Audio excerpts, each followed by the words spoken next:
Alright, so you're going to walk into this lab right here. Your badge is going to work because you've called public safety and taken care of that. You're going to see this computer with the monitor probably on. Probably actually you won't. Maybe it'll be off. I don't know. Maybe you'll have to turn on the computer. But you can do that. You're a well-educated person. This needs to be off. This may be plugged in. If it is plugged in, you need to unplug it. Just follow the little plug that goes to, well, that's the power plug. That doesn't matter. But there's also one down here, which is currently on the ground. This connects the computer to that bad Larry. You need to unplug it. This is the workaround that we have for right now to make this work. Only one monitor is plugged in. What you're going to do is you're going to mess with, if necessary, you're probably going to see some weird looking situation like this. Watch this. This is what you're going to see. You're not going to see this. You're going to see this. Okay? And you're going to be like, crap. I need to use MATLAB and I don't know how to get there. So here's what you do. You click up here for a while until you can get the search bar to come, and you just type MATLAB until it comes up, the icon, and then MATLAB comes for you. And now you're happy. But you don't realize that you're not there yet because you still have to do one more thing. You have to right-click Display Settings, and you need to change the refresh rate from 60 to 119.99. Now, say keep changes, now we're cooking with gas. Now you can close out of this little display settings things here. The problem here is when you switch it to 119, everything over here you can barely see now for some reason. Reasons I don't understand. Adrian's going to figure this out, I think. But you may find yourself in a situation where you're like, crap, I can't find MATLAB now, like you accidentally X'd out of it or something. You need to open MATLAB. You need to do what you did before. So just right-click, say Display Settings. Change the resolution up to something higher where you're actually going to be able to see stuff. And then make sure you change it back to 1024 by 768, 120 hertz when you actually run the collect data on yourself. So what you're going to do is you're going to go to the right folder. That's the first thing you have to do. So click, it says Home Dan. This is like the master folder that everything is in. You're going to go to the desktop. You're going to go to Research. You're going to go to CSD. You're going to go to Programs. And you're going to go to the borderlands. Notice all these files here end with M. Why don't you run this one first on yourself? Borderlands small demo. So here's what you do. Do not double click it. If you double click it, you're going to do this. I'll show you what happens. This comes up.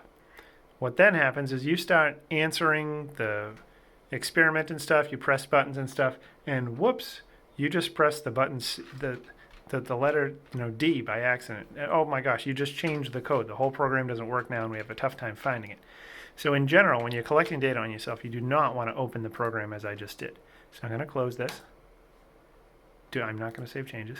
And I'm going to run the program by simply typing in the name of the program. So it's called Borderlands Small Demo.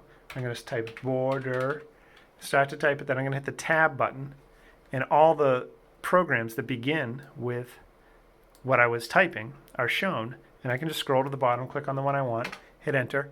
That finishes typing for me, and then I hit enter again, and it runs that script.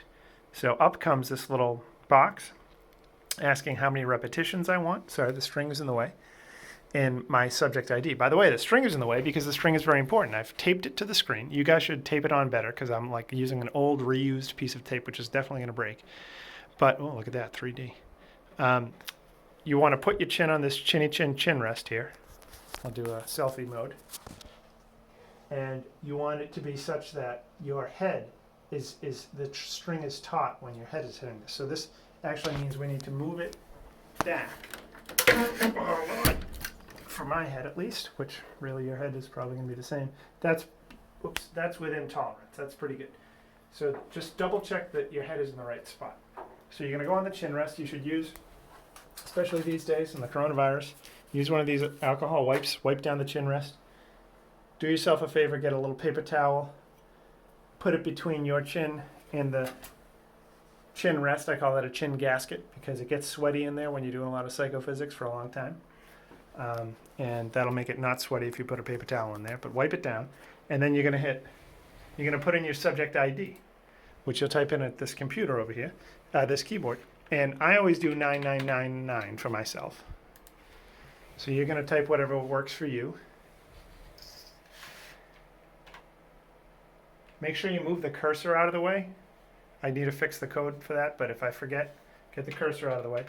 And you're going to see something come up on the screen. It was a little grading going to the right.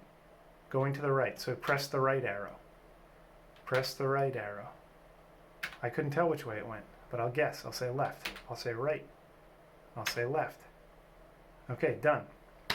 Get a little error. It doesn't matter about this one. This is just the demo. I forgot to update something. But great. That's all set. So that's the demo. Now, well, then what you're going to do is you're going to run all these. From number 1, you're going to do big 1, big 2, big 3, whatever. Do small, big, small, big. So alternate. When you run 1, you do a small, then the next one you do a big. Then small, then big. Don't do all the small first and then the big second, because that would be a confound. You'd be more tied for the bigs and it could affect your results. So go small, big, small, big. And one thing to keep in mind is that for the numbers that are 1, 2, or 3, or maybe even 4, they're very hard to see sometimes. So this is a grading which comes up very briefly, and if you can only see it for a very, very brief, if it's only presented for a very brief amount of time, you may not be able to see it at all.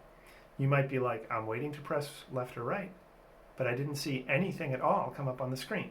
If you're waiting there for like more than a second or two, you just couldn't see it. And that's okay. Just take your best guess, move on. Maybe the next one will be longer. You'll be able to see it. I tested the 1 condition, which is the lowest contrast condition, on myself for the small guys, and I was able to see a lot of them for even the small condition. For the big, it's easier to see for very low contrast stimuli. So that's what the 1, the 2, the 3, the 4, whatever means, is it's just the contrast level of the stimulus, basically. So I'm just saying, take a guess if you can't see it at all. Take a guess if you couldn't tell which way it went. Of course, left or right, left or right. You're pressing the left or the right arrow key on that keyboard over there. And it's going to automatically save the data for you. Just make sure you put in your own unique ID. Just choose your favorite number or something. Make sure, multiple of you don't coincidentally have this same favorite number. If you feel like, if your favorite number is like 2 and you think there's a good chance someone else is going to use 2 for their subject ID, you guys can communicate about that.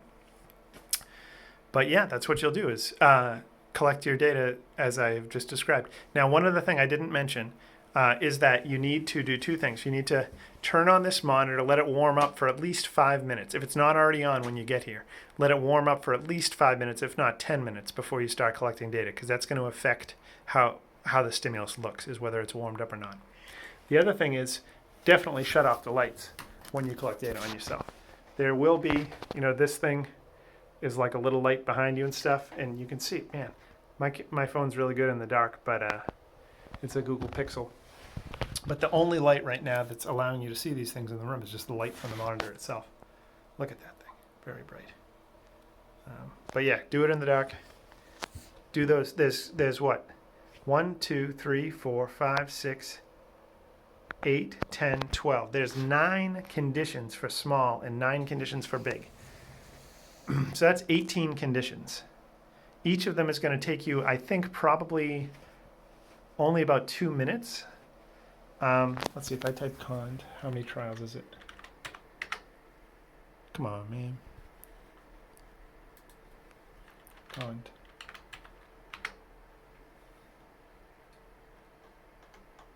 .48 trials. So yeah, it should only be about 2 minutes. And maybe 3 minutes. But that times 18 is significant. That's an hour of actual psychophysical data collection. So this may take you 2 hours to do all these. Maybe an hour and a half. You probably shouldn't do them all at once. I would do maybe half. Again, do maybe 1 through 5 small and 1 through 5 big. That would be 10 runs, 10 blocks of testing of 2 minutes each. And that'll take you a while. And then come back at another time and do the next block but just keep track of what you're doing. And well, the data will automatically save, but just try to, you're going to do these multiple times. This is going to be a very boring, but very methodical and excellent part of your life. Okay, that's all I have time for today. Cool. Good times. Exciting.